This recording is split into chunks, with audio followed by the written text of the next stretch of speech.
Road safety fund ഉപയോഗിച്ചുള്ള motor വാഹന വകുപ്പിന്റെ 52 പുതിയ വാഹനങ്ങൾ മന്ത്രി കെ.ബി. ഗണേഷ് കുമാർ ഉദ്ഘാടനം ചെയ്തു.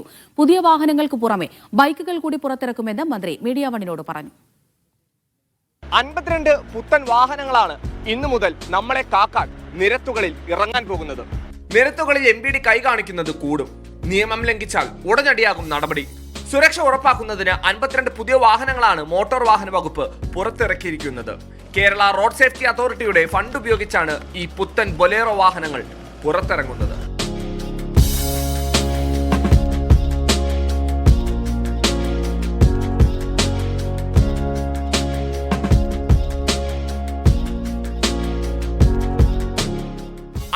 വാഹനങ്ങൾക്ക് പുറമെ പുത്തൻ ബൈക്കുകളും MVDക്ക് വരുന്നുണ്ട്. നമ്മുടെ അപകടങ്ങൾ കുറയ്ക്കുക, മരണങ്ങൾ കുറയ്ക്കുക എന്നുള്ള മോട്ടോർ വാഹന വകുപ്പിന്റെ ലക്ഷ്യമാണ്.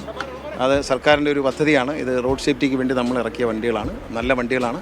AC വണ്ടികളാണ് കൊടുത്തിരിക്കുന്നത്. എഫിഷ്യൻസി കൂട്ടുകയാണ്. ഇനി 100 ബൈക്ക് കൂടി വരുന്നുണ്ട്. നിയമം ലംഘിക്കുന്നവരെ പിടിക്കാൻ ഇനി മുതൽ ചേസിംഗ് ഇല്ല, പകരം ക്യാമറയും ഡിസ്പ്ലേയും ഘടിപ്പിച്ച വാഹനങ്ങൾ. ഇനി മറ്റേ ബൈക്കിലും ഫ്രണ്ടിലും ബാക്കിലും ക്യാമറ ഉണ്ട്. അപ്പോൾ എന്ത് കുറ്റകൃത്യം നടന്നാലും ക്യാമറയിൽ റെക്കോർഡാവും. റെക്കോർഡായതിനു ശേഷം അത് നമ്മൾ നടപടിയെടുക്കും. അഭ്യാസങ്ങൾ കാണിക്കുന്നവർക്ക് കാണിച്ചു പോകാം, റെക്കോർഡ് ചെയ്ത് വീഡിയോ എടുത്തിട്ട് അതിൽ നിന്ന് നടപടിയെടുക്കും. അതുകൊണ്ട് ഇനി ചേസ് ചെയ്ത് പോവുക, ഉപദ്രവിക്കുക, പിടിച്ചു നിർത്തുക അങ്ങനെയൊന്നും ഉണ്ടാവില്ല. വീട്ടിൽ ചെല്ലുമ്പം കടലാസ് പുറകെ വരും. റോഡിലെ സുരക്ഷ ഉറപ്പുവരുത്താൻ, നിയമങ്ങൾ ലംഘിക്കുന്നവരെ ഉടനടി പിടികൂടാൻ പുതിയ ബൈക്കുകൾ കൂടി വരുമെന്നാണ് മന്ത്രി പറയുന്നത്. സുരക്ഷ ഉറപ്പാകുമെന്ന പ്രതീക്ഷയോടെ ക്യാമറ പേഴ്സൺ ബിജു മടവൂരിനോടൊപ്പം ഇസ്സത്ത് സുൽഫിക്കർ, മീഡിയ 1, തിരുവനന്തപുരം.